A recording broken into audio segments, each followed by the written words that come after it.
Hi everyone, my name is Pavel Antiparovich, and I'm a Canadian cardiologist currently completing training in cardiac electrophysiology. Today we'll be discussing a foolproof approach to SVT diagnosis on single-lead tracings. This is a two-part video.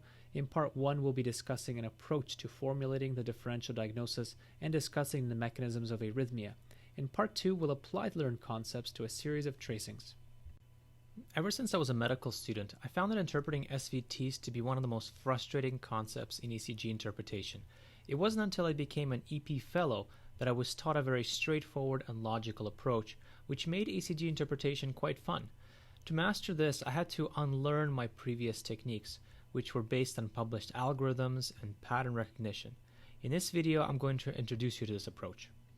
First, we will review the basics of conduction, particularly what makes the QRS wide and what makes it narrow. Then we will discuss formulating the differential diagnosis, which is the key to this approach. Then we will discuss the mechanisms of arrhythmia for each item on our differential diagnosis, and then we'll apply these concepts to a series of tracings and assess the onset, the SVT itself, as well as the termination to rule in and rule out certain items on our differential diagnosis list. This is a simplified diagram of the cardiac conduction system. It is composed of the AV node, the common bundle of His, the bundle branches, the fascicles, and the Purkinje fibers, which are not shown in this diagram.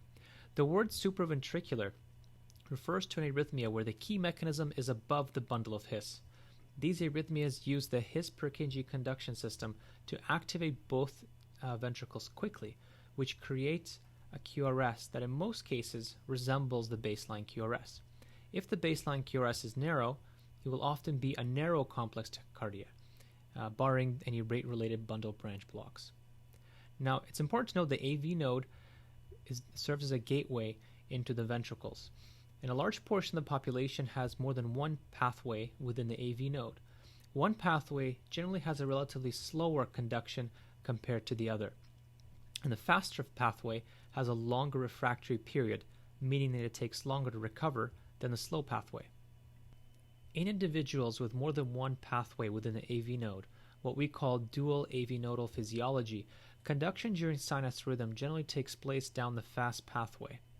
The slow pathway is often engaged, but by the time the signal reaches the common pathway, it's already depolarized, and the slow pathway is of no consequence, and the person continues to live free from arrhythmia.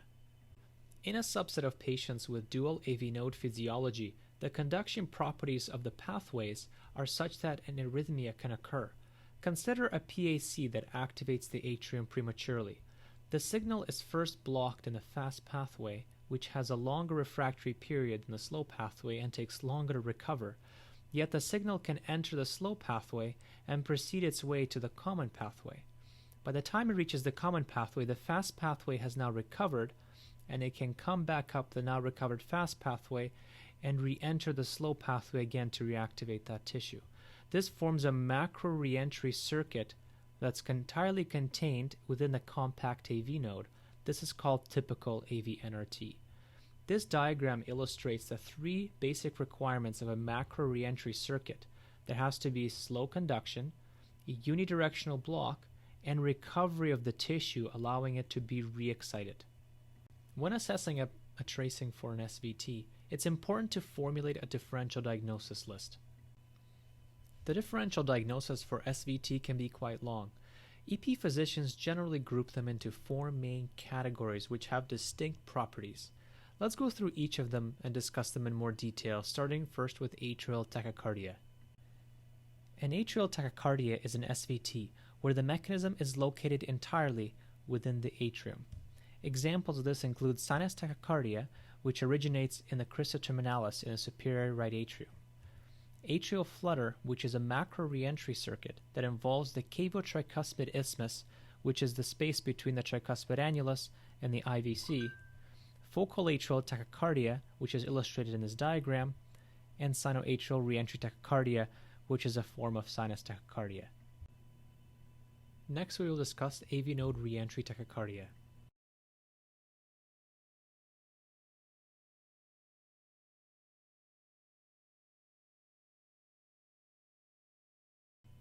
The mechanism of this arrhythmia is situated entirely within the AV node. which on this diagram is indicated by this green structure here. Notice that this does not require the activation of the ventricles or the atria to sustain itself. Occasionally you will see an SVT on a tracing that seems to be missing a P wave or the QRS but continues uninterrupted. This could very well be AV-NRT with a block to the ventricles or the atria for one beat, but because the tachycardia does not require either of the two chambers, it continues uninterrupted. The key feature of typical AV-NRT is the simultaneous activation of the atria and the ventricles. When a signal goes down the slow pathway, it reaches a common pathway and bifurcates. One signal goes down to the ventricles to activate the ventricles and make a QRS, while the other signal comes up the fast pathway and can enter the atrium. This process takes place simultaneously, and on the ECG, it can be illustrated by finding P waves and the QRSs that are overlapped. This is an example of typical AV-NRT initiation. It initiates with a premature atrial contraction, much like it did in the example when we were discussing initiation of macro reentry arrhythmias earlier in this presentation. This premature atrial contraction is followed by a long PR interval, which represents slow pathway conduction. After this, you see a QRS and a P wave that are overlapped, and the SVT continues with the P on QRS fashion. Looking at this QRS, I know that there's a P wave in it because I can compare it to the sinus QRS and T wave. If I template the sinus QRS and T wave, I know that there is a high frequency deflection in the tail end of this QRS, which was not there previously. This likely represents a buried P wave. It is important to note that P waves cannot be seen quite often in typical AV-NRT because they're often buried deep in the QRS. However, simultaneous P and QRS are quite characteristic of typical AV-NRT. Other forms of AV-NRT are the atypical forms. This includes the fast-slow variety of AV-NRT, where there's an anterograde fast pathway and a retrograde slow pathway, basically the opposite circuit to what is shown here. There's also the so-called slow-slow variety, where both pathways indicate slow conduction. It is important to note that it is often difficult to diagnose atypical AV-NRT on our surface tracing and distinguish it from the other differential diagnoses, because the P wave is often located in different parts of the cardiac cycle, depending on the patient's conduction properties in each pathway. The third item on the differential diagnosis of SVT is atrioventricular reentrant tachycardia, AVRT. This is a large macro reentry circuit involving the AV node, the bundle of His, the bundle branch block that's ipsilateral to the accessory pathway, oftentimes the fascicle, the myocardium that's close to the accessory pathway itself, and the atrial myocardium. Now, the key property of AVRT is that it requires both the atria and the ventricles to sustain the tachycardia because they're part of the circuit. If the patient develops a conduction block in any of these structures, the tachycardia circuit will either terminate or it will bypass the block and the tachycardia circuit will change. A famous example of this is the sudden development of a left bundle branch block during the tachycardia. If it occurs, the opposite left bundle branch block will become part of the circuit, and the conduction will happen transeptally to the left ventricle and back up the accessory pathway. This would create a much larger tachycardia circuit, which may often slow the tachycardia cycle length, and the VA time will prolong. There are two types of AVRT. There's orthodromic and antidromic. Orthodromic AVRT is far more common, and this is the one that is demonstrated in this example, where the AV node is anterograde and the retrograde limb is the accessory pathway. This is much more common than the opposite scenario because most accessory pathways can only conduct retrogradely. Now, antidromic AVRT is characterized by the accessory pathway being the anterograde limb and the AV node being the retrograde limb. And these are often or almost always wide complex tachycardias because the accessory pathway usually inserts directly into the myocardium and does not use the His-Purkinje system of the ventricles to create a narrow QRS. Hence, the QRS is usually wide, maximally pre-excited, and usually not included in a differential of a narrow complex tachycardia.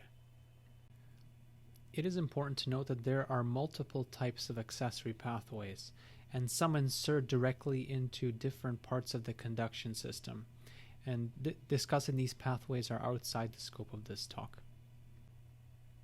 Last but not least is junctional tachycardia. JT is a focal tachycardia within the AV junction.